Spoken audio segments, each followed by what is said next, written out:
The Adventures of Huckleberry Finn by Mark Twain. Chapter 7. "Get up! What you 'bout?" I opened my eyes and looked around, trying to make out where I was. It was after sunup, and I had been sound asleep. Pap was standing over me looking sour and sick, too. He says, "What you doing with this gun?" I judged he didn't know nothing about what he had been doing, so I says, "Somebody tried to get in, so I was laying for him." "Why didn't you roust me out?" "Well, I tried to, but I couldn't. I couldn't budge you." "Well, all right. Don't stand there palavering all day, but out with you and see if there's a fish on the lines for breakfast. I'll be along in a minute." He unlocked the door, and I cleared out up the river bank. I noticed some pieces of limbs and such things floating down, and a sprinkling of bark, so I knowed the river had begun to rise. I reckoned I would have great times now if I was over at the town. The June rise used to be always luck for me, because as soon as that rise begins, here comes cordwood floating down, and pieces of log rafts, sometimes a dozen logs together, so all you have to do is catch 'em and sell 'em to the wood yards and the sawmill. I went along up the bank with one eye out for Pap, and the other one out for what the rise might fetch along. Well, all at once here comes a canoe, just a beauty, too, about 13 or 14 foot long, riding high like a duck. I shot head first off of the bank like a frog, clothes and all on, and struck out for the canoe. I just expected there'd be somebody layin' down in it, because people often done that to fool folks, and when a chap had pulled a skiff out most to it, they'd raise up and laugh at him. But it warn't so this time. It was a drift canoe, sure enough, and I clumb in and paddled her ashore. Thinks I, the old man will be glad when he sees this. She's worth $10. But when I got to shore, Pap wasn't in sight yet, and as I was running her into a little creek like a gully, all hung over with vines and willows, I struck another idea. I judged I'd hide her good, and then, 'stead of taking to the woods when I run off, I'd go down the river 'bout 50 mile and camp in one place for good, and not have such a rough time tramping on foot. It was pretty close to the shanty, and I thought I heard the old man comin' all the time, but I got her hid, and then I out and looked around a bunch of willows, and there was the old man down the path a piece just drawin' a bead on a bird with his gun, so he hadn't seen anything. When he got along, I was hard at it taking up a trot line. He abused me a little for being so slow, but I told him I fell in the river, and that was what made me so long. I knowed he would see I was wet, and then he would be asking questions.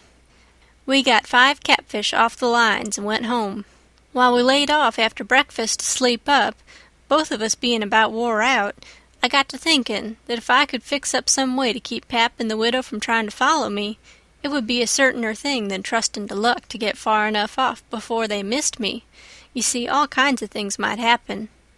Well, I didn't see no way for a while, but by and by Pap raised up a minute to drink another barrel of water, and he says, "Another time a man comes a-prowlin' round here, you rouse me out, you hear? That man warn't here for no good. I'd a shot him. Next time you rouse me out, you hear?" Then he dropped down and went to sleep again, but what he had been saying give me the very idea I wanted. I says to myself, I can fix it now so nobody won't think of following me.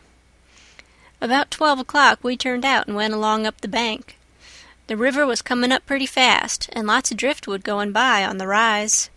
By and by, along comes part of a log raft, 9 logs fast together. We went out with the skiff and towed it ashore. Then we had dinner. Anybody but Pap would have waited and seen the day through, so as to catch more stuff, but that warn't Pap's style. 9 logs was enough for one time. He must shove right over to town and sell. So he locked me in and took the skiff and started off towing the raft about 3:30. I judged he wouldn't come back that night. I waited till I reckoned he had got a good start. Then I out with my saw and went to work on that log again. Before he was the other side of the river, I was out of the hole. Him and his raft was just a speck on the water away off yonder. I took the sack of cornmeal and took it to where the canoe was hid, and shoved the vines and branches apart and put it in. Then I done the same with the side of bacon, then the whiskey jug. I took all the coffee and sugar there was, and all the ammunition. I took the wadding, I took the bucket and gourd, I took a dipper and a tin cup, and my old saw and 2 blankets, and the skillet and the coffee pot. I took fish lines and matches and other things, everything that was worth a cent. I cleaned out the place. I wanted an axe, but there wasn't any, only the one out at the woodpile, and I knowed why I was going to leave that. I fetched out the gun, and now I was done. I had worn the ground a good deal crawling out of the hole and dragging out so many things, so I fixed that as good as I could from the outside by scattering dust on the place, which covered up the smoothness and the sawdust. Then I fixed a piece of log back into its place and put 2 rocks under it and one against it to hold it there, for it was bent up at that place and didn't quite touch ground. If you stood 4 or 5 foot away and didn't know it was sawed, you wouldn't never notice it. And besides, this was the back of the cabin, and it weren't likely anybody would go fooling around there. It was all grass clear to the canoe, so I hadn't left a track. I followed around to see. I stood on the bank and looked out over the river. All safe. So I took the gun and went up a piece into the woods and was hunting around for some birds when I see a wild pig. Hogs soon went wild in them bottoms after they had got away from the prairie farms. I shot this fellow and took him into camp. I took the axe and smashed in the door. I beat it and hacked it considerable a-doing it. I fetched the pig in and took him back nearly to the table and hacked into his throat with the axe and laid him down on the ground to bleed. I say ground because it was ground, hard-packed and no boards. Well, next I took an old sack and put a lot of big rocks in it, all I could drag, and I started it from the pig, and dragged it to the door and through the woods down to the river and dumped it in, and down it sunk out of sight. You could easy see that something had been dragged over the ground. I did wish Tom Sawyer was there. I knowed he would take an interest in this kind of business and throw in the fancy touches. Nobody could spread himself like Tom Sawyer in such a thing as that. Well, last I pulled out some of my hair and blooded the axe good and stuck it on the backside and slung the axe in the corner. Then I took up the pig and held him to my breast with my jacket so he couldn't drip, till I got a good piece below the house, and then dumped him into the river. Now I thought of something else, so I went and got the bag of meal and my old saw out of the canoe and fetched them to the house. I took the bag to where it used to stand and ripped a hole in the bottom of it with the saw, for there weren't no knives and forks on the place. Pap done everything with his clasp knife about the cooking. Then I carried the sack about 100 yards across the grass and through the willows east of the house to a shallow lake that was 5 miles wide and full of rushes and ducks too, you might say, in the season. There was a slough or a creek leading out of it on the other side that went miles away. I don't know where, but it didn't go to the river. The meal sifted out and made a little track all the way to the lake. I dropped Pap's whetstone there, too, so as to look like it had been done by accident. Then I tied up the rip in the meal sack with a string so it wouldn't leak no more, and took it and my saw to the canoe again. It was about dark now, so I dropped the canoe down the river under some willows that hung over the bank, and waited for the moon to rise. I made fast to a willow. Then I took a bite to eat, and by laid down in the canoe to smoke a pipe and lay out a plan. I says to myself, they'll follow the track of that sack full of rocks to the shore and then drag the river for me, and they'll follow that meal track to the lake and go browsing down the creek that leads out of it to find the robbers that killed me and took the things. They won't ever hunt the river for anything but my dead carcass. They'll soon get tired of that and won't bother no more about me. All right, I can stop anywhere I want to. Jackson's Island is good enough for me. I know that island pretty well, and nobody ever comes there. And then I can paddle over to town nights and slink around and pick up things I want. Jackson's Island's the place. I was pretty tired, and the first thing I knowed I was asleep. When I woke up, I didn't know where I was for a minute. I sat up and looked around, a little scared. Then I remembered. The river looked miles and miles across. The moon was so bright I could have counted the drift logs that went a-slipping along, black and still, hundreds of yards out from shore. Everything was dead quiet, and it looked late and smelt late. You know what I mean. I don't know the words to put it in.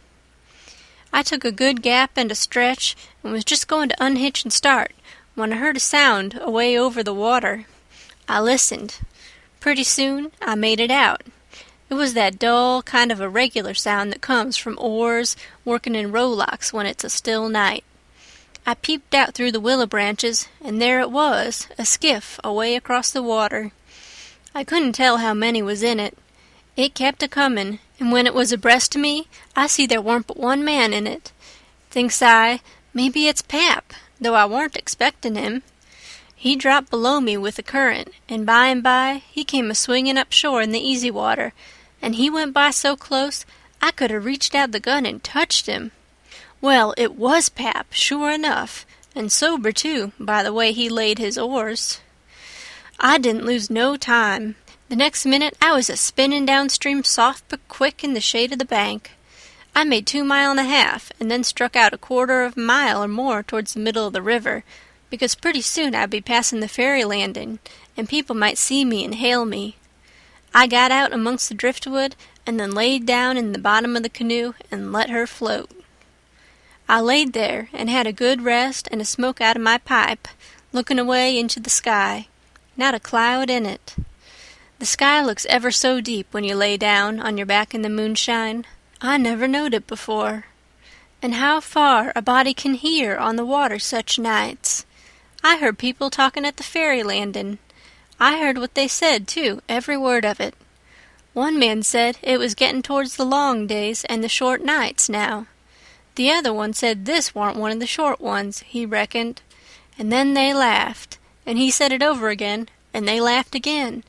Then they waked up another fella and told him, and laughed, but he didn't laugh. He ripped out something brisk and said let him alone. The first fellow said he allowed to tell it to his old woman. She would think it was pretty good. But he said that warn't nothing to some things he had said in his time. I heard one man say it was nearly 3 o'clock, and he hoped daylight wouldn't wait more than about a week longer. After that, the talk got further and further away, and I couldn't make out the words any more, but I could hear the mumble, and now and then a laugh, too, but it seemed a long ways off. I was away below the ferry now. I rose up, and there was Jackson's Island, about 2 miles and a half downstream, heavy-timbered and standing up out of the middle of the river, big and dark and solid, like a steamboat without any lights. There weren't any signs of the bar at the head. It was all under water now. It didn't take me long to get there. I shot past the head at a ripping rate. The current was so swift, and then I got into the dead water and landed on the side towards the Illinois shore. I run the canoe into a deep dent in the bank that I knowed about. I had to part the willow branches to get in, and when I made fast, nobody could have seen the canoe from the outside. I went up and set down on a log at the head of the island and looked out on the big river and the black driftwood and away over to the town, 3 mile away, where there was 3 or 4 lights twinkling.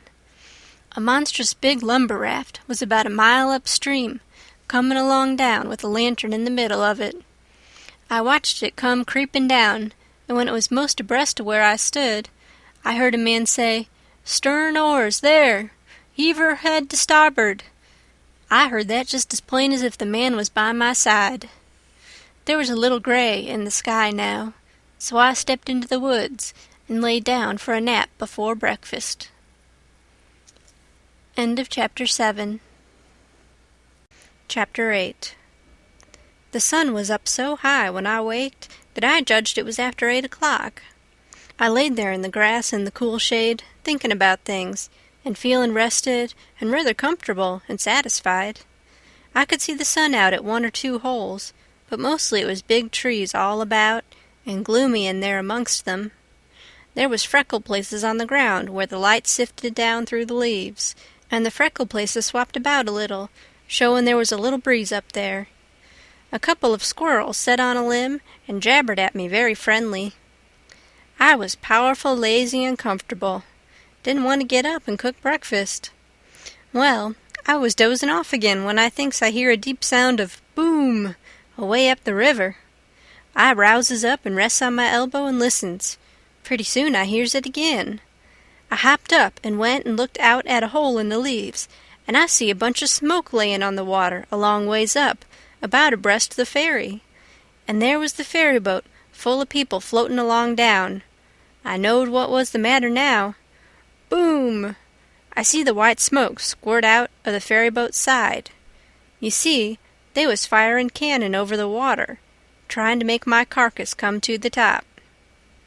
I was pretty hungry, but it warn't going to do for me to start a fire, because they might see the smoke. So I set there and watched the cannon smoke and listened to the boom.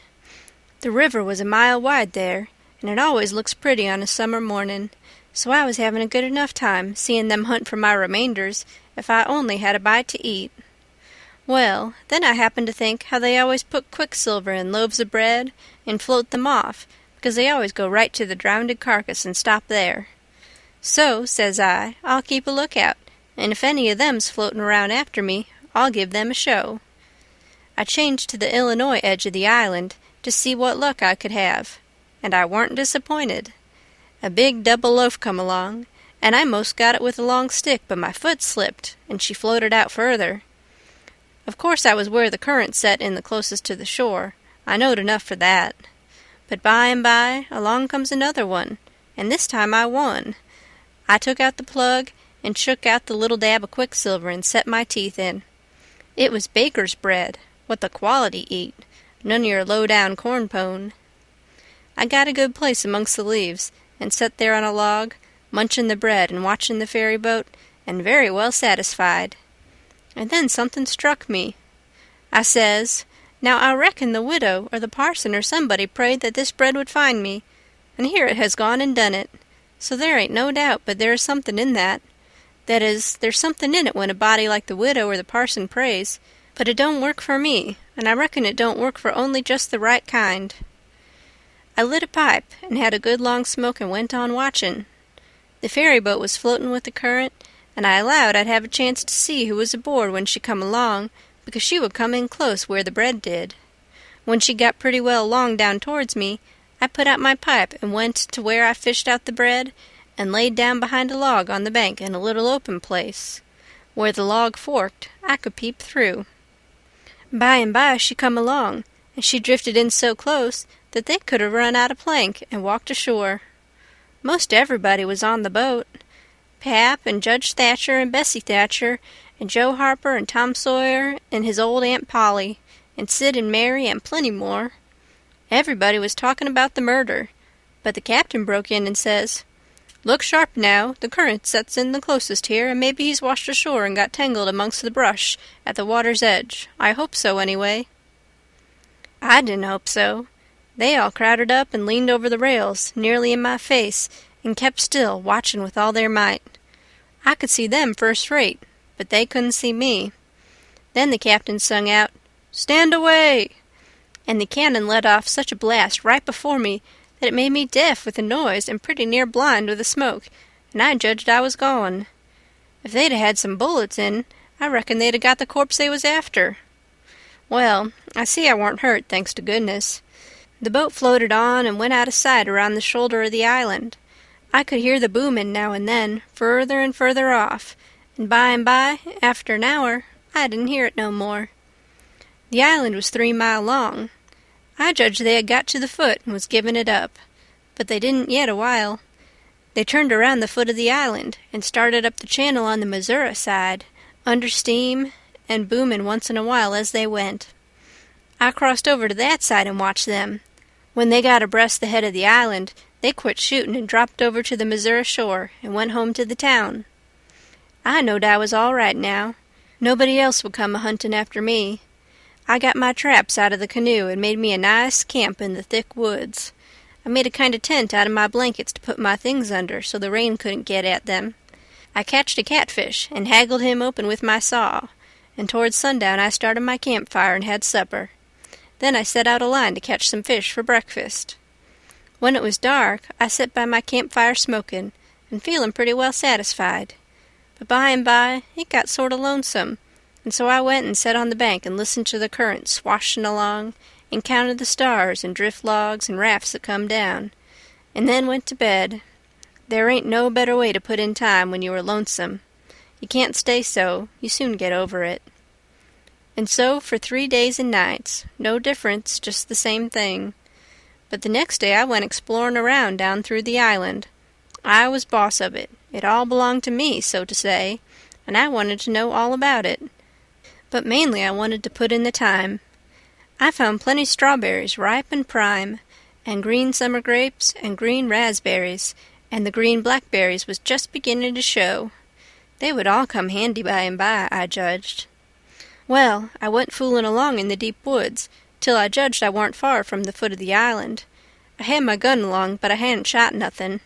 It was for protection. Thought I would kill some game nigh home. About this time I mighty near stepped on a good-sized snake, and it went sliding off through the grass and flowers, and I after it, trying to get a shot at it. I clipped along, and all of a sudden I bounded right onto the ashes of a campfire that was still smoking.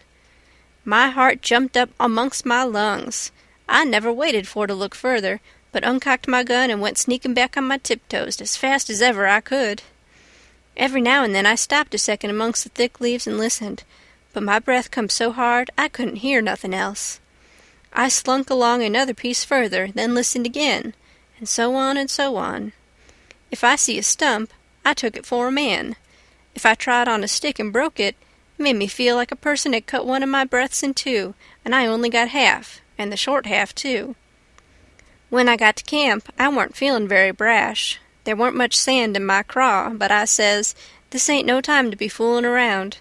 So I got all my traps into my canoe again, so as to have them out of sight, and I put out the fire and scattered the ashes around to look like an old last year's camp, and then clumb a tree. I reckon I was up in the tree 2 hours, but I didn't see nothing. I didn't hear nothing. I only thought I heard and seen as much as 1,000 things. Well, I couldn't stay up there forever, so at last I got down, but I kept in the thick woods and on the lookout all the time. All I could get to eat was berries, and what was left over from breakfast. By the time it was night, I was pretty hungry, so when it was good and dark, I slid out from shore before moonrise and paddled over to the Illinois bank, about a 1/4 of a mile. I went out in the woods and cooked a supper, and I had about made up my mind I would stay there all night, when I hear plunkety-plunk, plunkety-plunk, and says to myself, horses comin', and next I hear people's voices. I got everything into the canoe as quick as I could, and then went creeping through the woods to see what I could find out. I hadn't got far when I hear a man say, "We better camp here if we can find a good place. The horses is about beat out. Let's look around." I didn't wait, but shoved out and paddled away easy. I tied up in the old place and reckoned I would sleep in the canoe. I didn't sleep much. I couldn't, somehow, for thinking. And every time I waked up, I thought somebody had me by the neck, so the sleep didn't do me no good. By and by, I says to myself, I can't live this way. I'm a-going to find out who it is that's here on the island with me. I'll find it out or bust. Well, I felt better right off. So I took my paddle and slid out from shore just a step or two, and then let the canoe drop along down amongst the shadows. The moon was shining, and outside of the shadows it made it most as light as day.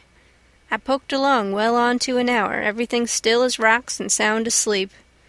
Well, by this time I was most down to the foot of the island. A little ripply, cool breeze begun to blow, and that was as good as sayin' the night was about done. I give her a turn with the paddle and brung her nose to shore. Then I got my gun and slipped out and into the edge of the woods. I sat down there on a log and looked out through the leaves. I see the moon go off watch, and the darkness begin to blanket the river. But in a little while I see a pale streak over the tree-tops, and knowed the day was comin'. So I took my gun and slipped off towards where I had run across that campfire, stopping every minute or two to listen. But I hadn't no luck somehow. I couldn't seem to find the place. But by and by, sure enough, I catched a glimpse of fire away through the trees. I went for it, cautious and slow. By and by, I was close enough to have a look, and there laid a man on the ground. It most give me the fantods. He had a blanket round his head, and his hand was nearly in the fire. I set there behind a clump of bushes in about 6 foot of him, and kept my eyes on him steady. It was getting gray daylight now. Pretty soon he gapped and stretched himself and hove off the blanket, and it was Miss Watson's Jim. I bet I was glad to see him. I says, "Hello, Jim," and skipped out. He bounced up and stared at me wild. Then he drops down on his knees and puts his hand together and says, "Don't hurt me, don't. I ain't never done no harm to a ghost. I always liked dead people, and done all I could for 'em. You go and get in the river again what you belongs, and don't do nothing to old Jim, I was always your friend." Well, I warn't long making him understand I warn't dead. I was ever so glad to see Jim. I warn't lonesome now. I told him I warn't afraid of him telling the people where I was. I talked along, but he only set there and looked at me, never said nothing. Then I says, "It's good daylight, let's get breakfast. Make up your campfire good." "What's the use of making up the campfire to cook strawberries on sich truck? But you got a gun, hain't you? Then we can get something better than strawberries." "Strawberries in such truck," I says. "Is that what you live on?" "I couldn't get nothing else," he says. "Why, how long you been on the island, Jim?" "I come here the night after you's killed." "What, all that time?" "Yes, indeedy." "And you hain't had nothing but that kind of rubbish to eat?" "No, sah, nothing else." "Well, you must be most starved, ain't you?" "I reckon I could eat a hoss. I think I could." "How long you been on the island?" "Since the night I got killed." "No! Why, what has you lived on? But you got a gun. Oh, yes, you got a gun. That's good. Now you kill something and I'll make up the fire." So we went over to where the canoe was, and while he built a fire in a grassy open place amongst the trees, I fetched meal and bacon and coffee pot and frying pan and sugar and tin cups, and the nigger was set back considerable, because he reckoned it was all done with witchcraft. I catched a good big catfish, too, and Jim cleaned him with his knife and fried him. When breakfast was ready, we lolled on the grass and eat it smoking hot. Jim laid it in with all his might, for he was most about starved. Then when he had got pretty well stuffed, we laid off and lazied. By and by, Jim says, "But looky here, Huck, who was it that was killed in that shanty if it warn't you?" Then I told him the whole thing, and he said it was smart. He said Tom Sawyer couldn't get up no better plan than what I had. Then I says, "How do you come to be here, Jim, and how'd you get here?" He looked pretty uneasy and didn't say nothing for a minute. Then he says, "Maybe I better not tell." "Why, Jim?" "Well, they's reasons. But you wouldn't tell on me if I was to tell you, would you, Huck?" "Blamed if I would, Jim." "Well, I believe you, Huck. I run off." "Jim!" "But mind, you said you wouldn't tell. You know you said you wouldn't tell, Huck." "Well, I did. I said I wouldn't, and I'll stick to it. Honest Injun, I will. People would call me a low-down abolitionist and despise me for keeping mum, but that don't make no difference. I ain't a-going to tell, and I ain't a-going back there anyways, so now let's know all about it." "Well, you see, it was this way. Ol' Missus, that's Miss Watson, she pecks on me all the time and treats me pooty rough, and she always says she wouldn't sell me down to Orleans. But I noticed they was a nigger trade around the place considerable lately, and I begin to get uneasy. Well, one night I creeps to the door pooty late, and it don't want quite shut, and I hear ol' Missus tell the widder she gwine to sell me to Orleans, but she didn't want to, but she could get $800 for me, and it is such a big stack of money she couldn't resist. The widder, she tried to get her to say she wouldn't do it, but I never waited to hear the rest. I lit out mighty quick, I tell you. I tuck out and shin down the hill and spect to steal a skift along the show somewheres above the town, but they was people a-stirring yet, so I hid in the old tumble-down copper shop on the bank to wait for everybody to go away. Well, I was there all night. There was somebody round all the time. 'Long about 6 in the morning, skiffs begun to go by, and 'bout 8 or 9, every skift that went along was talking about how yo' pap come over to town and says you's killed. These last skiffs was full of ladies and gentlemen a-going over for to see the place. Sometimes they'd pull up at the shore and take a rest before they started across. So by the talk I got to know all about the killing. I was powerful sorry you's killed, Huck, but I ain't no mo' now. I laid there under the shavings all day. I was hungry, but I weren't afeared, because I knowed ol' Missus and the widder was going to start to the camp meeting right after breakfast and be going all day, and they knows I goes off with the cattle 'bout daylight, so they wouldn't 'spect to see me round the place, and so they wouldn't miss me till after dark in the evening. The other servants wouldn't miss me, 'cause they'd shin out and take holiday soon as the old folks is out and away. Well, when it come dark, I tuck out up the river road and went 'bout 2 miles or more to get where they warn't no houses.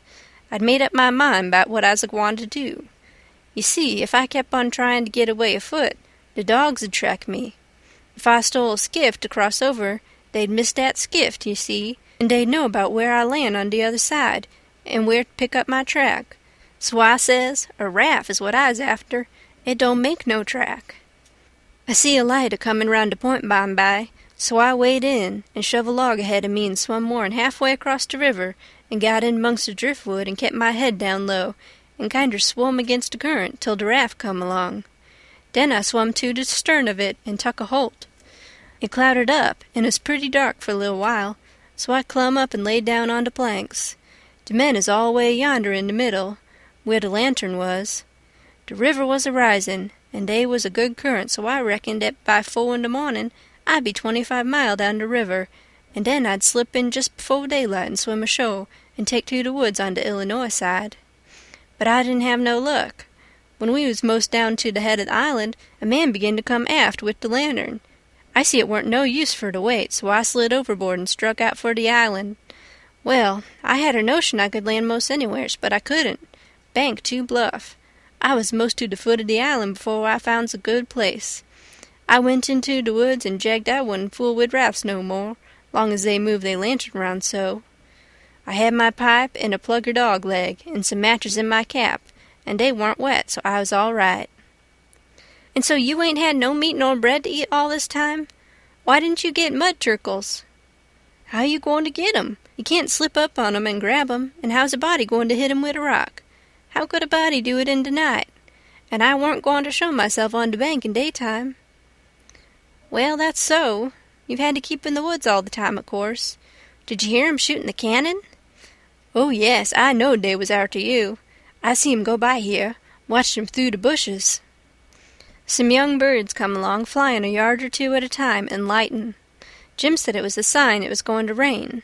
He said it was a sign when young chickens flew that way, and so he reckoned it was the same way when young birds done it. I was going to catch some of them, but Jim wouldn't let me. He said it was death. He said his father laid mighty sick once, and some of them catched a bird, and his old granny said his father would die, and he did. And Jim said you mustn't count the things you are going to cook for dinner, because that would bring bad luck. The same if you shook the tablecloth after sundown. And he said if a man owned a beehive and that man died, the bees must be told about it before sunup the next morning, or else the bees would all weaken down and quit work and die. Jim said bees wouldn't sting idiots, but I didn't believe that because I had tried them lots of times myself, and they wouldn't sting me. I had heard about some of these things before, but not all of them. Jim knowed all kinds of signs. He said he knowed most everything. I said it looked to me like all the signs was about bad luck, so I asked him if there weren't any good luck signs. He says, mighty few, and they ain't no use to a body. What you want to know when good luck's a-comin' for? Want to keep it off? And he said, if you's got hairy arms and a hairy breast, it's a sign that you's a-gwine to be rich. Well, they's some use in a sign like that, 'cause it's so fur ahead. You see, maybe you's got to be po a long time first, and so you might get discouraged and kill yourself if you didn't know by the sign that you gwine to be rich by. Have you got hairy arms and a hairy breast, Jim? What's the use to ask that question? Don't you see I has? Well, are you rich? No, but I been rich once, and I gwine to be rich again. Once I had $14, but I took to speculating and got busted out. What did you speculate in, Jim? Well, first I tackled stock. What kind of stock? Why, livestock, cattle, you know. I put $10 in a cow, but I ain't gwine to risk no mo' money in stock. The cow up and died on my hands. So you lost the $10. No, I didn't lose it all. I only lost about 9 of it. I sold a hide and taller for $1.10. You had $1.10 left. Did you speculate any more? Yes, you know that one-legged nigger that belongs to old Mr. Bradish? Well, he set up a bank and say anybody that put in $1 would get $4 more at the end of the year. Well, all the niggers went in, but they didn't have much. I was the only one to have much. So I stuck out for more'n $4, and I said if I didn't get it, I'd start a bank myself. Well, of course dat nigger want to keep me out of the business because he says there warn't business enough for 2 banks. So he said I could put in my $5, and he pay me $35 at the end of the year. So I done it. Then I reckon I'd invest the $35 right off and keep things a-movin'. They was a nigger named Bob that had catched a wood flat, and his marster didn't know it, and I bought it off'n him and told him to take the $35 when the end of the year come, but somebody stole the wood flat that night, and next day the one-legged nigger said the bank's busted, so they didn't none of us get no money. What did you do with the 10 cents, Jim? Well, I was going to spend it, but I had a dream, and the dream told me to give it to a nigger named Balaam. Balaam's ass, they call him for short. He's one of them chuckleheads, you know, but he's lucky, they say, and I see I warn't lucky. The dream says let Balaam invest the 10 cents, and he'd make a raise for me. Well, Balaam, he took the money, and when he was in church, he heard the preacher say that whoever give to the poor, lend to the Lord, and bound to give his money back 100 times. So Balaam, he took and give the 10 cents to the poor, and laid low to see what was gwine to come of it. Well, what did come of it, Jim? Nuffin never came of it. I couldn't manage to collect that money no way, and Balaam he couldn't. I ain't gwine to lend no more money thout I see the security. Bound to get your money back 100 times, the preacher says. If I could get the 10 cents back, I'd call it square, and be gladder to chanced. Well, it's all right anyway, Jim, long as you're going to be rich again sometime or other. Yes, and I's rich now, come to look at it. I owns myself, and I's worth $800. I wished I had the money. I wouldn't want no more. End of Chapter 8. Chapter 9. I wanted to go and look at a place right about the middle of the island that I'd found when I was exploring, so we started and soon got to it, 'cause the island was only 3 miles long and 1/4 of a mile wide. This place was a tolerable long, steep hill or ridge about 40 foot high. We had a rough time getting to the top. The sides was so steep and the bushes so thick. We tramped and clumb around all over it, and by found a good big cavern in the rock, most up to the top on the side towards Illinois. The cavern was as big as 2 or 3 rooms bunched together, and Jim could stand up straight in it. It was cool in there. Jim was for putting our traps in there right away, but I said we didn't want to be climbing up and down there all the time. Jim said if we had the canoe hid in a good place and had all the traps in the cavern, we could rush there if anybody was to come to the island, and they would never find us without dogs. And besides, he said them little birds had said it was going to rain, and did I want the things to get wet? So we went back and got the canoe and paddled up abreast the cavern and lugged all the traps up there. Then we hunted up a place close by to hide the canoe in, amongst the thick willows. We took some fish off of the lines and set them again, and begun to get ready for dinner. The door of the cavern was big enough to roll a hogshead in, and on one side of the door the floor stuck out a little bit and was flat and a good place to build a fire on. So we built it there and cooked dinner. We spread the blankets inside for a carpet and eat our dinner in there. We put all the other things handy at the back of the cavern. Pretty soon it darkened up and begun to thunder and lighten, so the birds was right about it.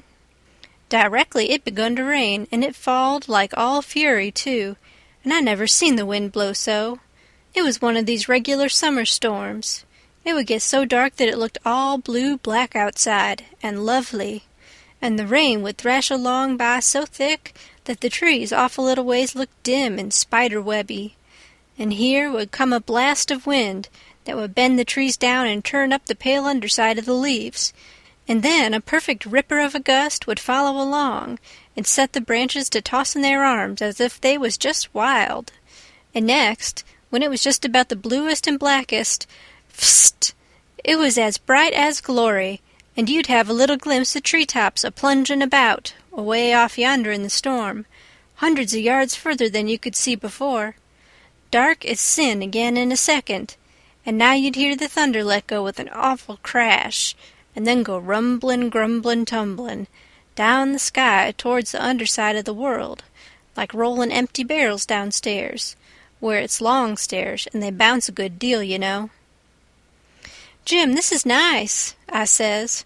I wouldn't want to be nowhere else but here. Pass me along another hunk of fish and some hot cornbread."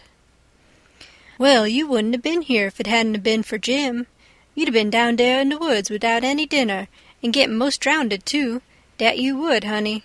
Chickens knows when it's gwine to rain, and so do the birds, child." The river went on raisin' and raisin' for 10 or 12 days, till at last it was over the banks. The water was 3 or 4 feet deep on the island in the low places, and on the Illinois bottom. On that side it was a good many miles wide, but on the Missouri side it was the same old distance across, a half a mile, because the Missouri shore was just a wall of high bluffs. Daytimes we paddled all over the island in the canoe. It was mighty cool and shady in the deep woods, even if the sun was blazing outside. We went winding in and out amongst the trees, and sometimes the vines hung so thick we had to back away and go some other way. Well, on every old broken-down tree you could see rabbits and snakes and such things, and when the island had been overflowed a day or two they got so tame, on account of being hungry, that you could paddle right up and put your hand on them if you wanted to. But not the snakes and turtles, they would slide off in the water. The ridge our cavern was in was full of 'em. We could 'a' had pets enough if we'd wanted them. One night we catched a little section of a lumber raft, nice pine planks. It was 12 foot wide and about 15 or 16 foot long, and the top stood above water 6 or 7 inches, a solid level floor. We could see saw logs go by in the daylight sometimes, but we let them go. We didn't show ourselves in daylight. Another night, when we was up at the head of the island, just before daylight, here comes a frame house down on the west side. She was a 2-story and tilted over considerable. We paddled out and got aboard, clumb in at an upstairs window. But it was too dark to see yet, so we made the canoe fast, and set in her to wait for daylight. The light begun to come before we got to the foot of the island. Then we looked in at the window. We could make out a bed and a table and 2 old chairs and lots of things around about on the floor, and there was clothes hanging against the wall. There was something laying on the floor in the far corner that looked like a man. So Jim says, "Hello, you!"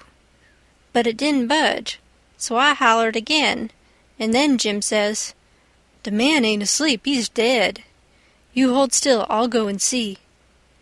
He went and bent down and looked, and says, "It's a dead man. Yes, indeedy, naked, too. He's been shot in the back. I reckon he's been dead 2 or 3 days. Come in, Huck, but don't look at his face. It's too gashly." I didn't look at him at all. Jim throwed some old rags over him, but he needn't done it. I didn't want to see him. There was heaps of old greasy cards scattered around over the floor, and old whiskey bottles and a couple of masks made out of black cloth, and all over the walls was the ignorantest kind of words and pictures made with charcoal. There was 2 old dirty calico dresses and a sunbonnet and some women's underclothes hanging against the wall, and some men's clothing, too. We put the lot into the canoe. It might come good. There was a boy's old speckled straw hat on the floor. I took that, too. And there was a bottle that had had milk in it, and it had a rag stopper for a baby to suck. We would have took the bottle, but it was broke. There was a seedy old chest and an old hair trunk with the hinges broke. They stood open, but there weren't nothing left in them that was any account. The way things was scattered about, we reckoned the people left in a hurry, and weren't fixed so as to carry off most of their stuff. We got an old tin lantern, and a butcher knife without any handle, and a brand-new Barlow knife worth 2 bits in any store, and a lot of tallow candles, and a tin candlestick, and a gourd and a tin cup, and a ratty old bedquilt off the bed, and a reticule with needles and pins and beeswax and buttons and thread, and all such truck in it, and a hatchet and some nails, and a fish line as thick as my little finger, with some monstrous hooks on it, and a roll of buckskin, and a leather dog collar, and a horseshoe, and some vials of medicine that didn't have no label on them, and just as we was leaving I found a tolerable good curry comb, and Jim he found a ratty old fiddle bow, and a wooden leg. The straps was broke off of it, but, barring that, it was a good enough leg, though it was too long for me, and not long enough for Jim, and we couldn't find the other one, though we hunted all around. And so, take it all round, we made a good haul. When we was ready to shove off, we was a quarter of a mile below the island, and it was pretty broad day, so I made Jim lay down in the canoe and cover up with the quilt, because if he set up, people could tell he was a nigger a good ways off. I paddled over to the Illinois shore, and drifted down most a half a mile doing it. I crept up the dead water under the bank, and hadn't no accidents, and didn't see nobody. We got home all safe. End of Chapter 9. Chapter 10. After breakfast I wanted to talk about the dead man, and guess out how he came to be killed. But Jim didn't want to. He said it would fetch bad luck, and besides, he said he might come and haunt us. He said a man that wasn't buried was more likely to go a-haunting around than one that was planted and comfortable. That sounded pretty reasonable, so I didn't say no more. But I couldn't keep from studying over it and wishing I knowed who shot the man and what they done it for. We rummaged the clothes we'd got and found $8 in silver sewed up in the lining of an old blanket overcoat. Jim said he reckoned the people in that house stole the coat, because if they'd knowed the money was there, they wouldn't have left it. I said I reckoned they killed him, too, but Jim didn't want to talk about that. I says, "Now, you think it's bad luck, but what did you say when I fetched in the snakeskin that I found on the top of the ridge day before yesterday? You said it was the worst bad luck in the world to touch snakeskin with my hands. Well, here's your bad luck. We've raked in all this truck and $8 besides. I wish we could have some bad luck like this every day, Jim." "Never you mind, honey, never you mind. Don't you get too pert. It's a-comin'. Mind I tell you, it's a-comin'." It did come, too. It was a Tuesday that we had that talk. Well, after dinner Friday, we was layin' around in the grass at the upper end of the ridge and got out of tobacco. I went to the cavern to get some and found a rattlesnake in there. I killed him and curled him up on the foot of Jim's blanket ever so natural, thinking there'd be some fun when Jim found him there. Well, by night I forgot all about the snake, and when Jim flung himself down on the blanket while I struck a light, the snake's mate was there and bit him. He jumped up yellin', and the first thing the light showed was the varmint curled up and ready for another spring. I laid him out in a second with a stick, and Jim grabbed Pap's whiskey jug and began to pour it down. He was barefooted, and the snake bit him right on the heel. That all comes of my being such a fool as to not remember that wherever you leave a dead snake, its mate always comes there and curls around it. Jim told me to chop off the snake's head and throw it away, and then skin the body and roast a piece of it. I done it, and he eat it, and said it would help cure him. He made me take off the rattles and tie them around his wrist, too. He said that would help. Then I slid out quiet and throwed the snakes clear away amongst the bushes, for I warn't going to let Jim find out it was all my fault, not if I could help it. Jim sucked and sucked at the jug, and now and then he got out of his head and pitched around and yelled, but every time he come to himself, he went to sucking at the jug again. His foot swelled up pretty big, and so did his leg, but by and by the drunk begun to come, and so I judged he was all right, but I'd druther been bit with a snake than Pap's whiskey. Jim was laid up for 4 days and nights. Then the swellin' was all gone, and he was around again. I made up my mind I wouldn't ever take a holt of a snakeskin again with my hands, now that I see what had come of it. Jim said he reckoned I would believe him next time, and he said that handling a snakeskin was such awful bad luck that maybe we hadn't got to the end of it yet. He said he'd druther see the new moon over his left shoulder as much as 1,000 times than take up a snakeskin in his hand. Well, I was getting to feel that way myself, though I've always reckoned that looking at the new moon over your left shoulder is one of the carelessest and foolishest things a body can do. Old Hank Bunker done it once and bragged about it, and in less than 2 years he got drunk and fell off of the shot tower and spread himself out so that he was just a kind of layer, as you may say, and they slid him edgeways between 2 barn doors for a coffin, and buried him so they say, but I didn't see it. Pap told me. But anyway, it all come of looking at the moon that way, like a fool. Well, the days went along and the river went down between its banks again, and about the first thing we done was to bait one of the big hooks with a skinned rabbit, and set it and catch a catfish that was as big as a man, being 6 foot 2 inches long, and weighed over 200 pounds. We couldn't handle him, of course, he would have flung us into Illinois. We just set there and watched him rip and tear around till he drownded. We found a brass button in his stomach, and a round ball, and lots of rubbage. We split the ball open with the hatchet, and there was a spool in it. Jim said he'd had it there a long time to coat it over so and make a ball of it. It was as big a fish as was ever catched in the Mississippi, I reckon. Jim said he hadn't ever seen a bigger one. He would have been worth a good deal over at the village. They peddle out such a fish as that by the pound in the market-house there. Everybody buys some of him. His meat's as white as snow and makes a good fry. Next morning I said it was getting slow and dull and I wanted to get a stirring up some way. I said I reckoned I would slip over the river and find out what was going on. Jim liked that notion, but he said I must go in the dark and look sharp. Then he studied it over and said, couldn't I put on some of them old things and dress up like a girl?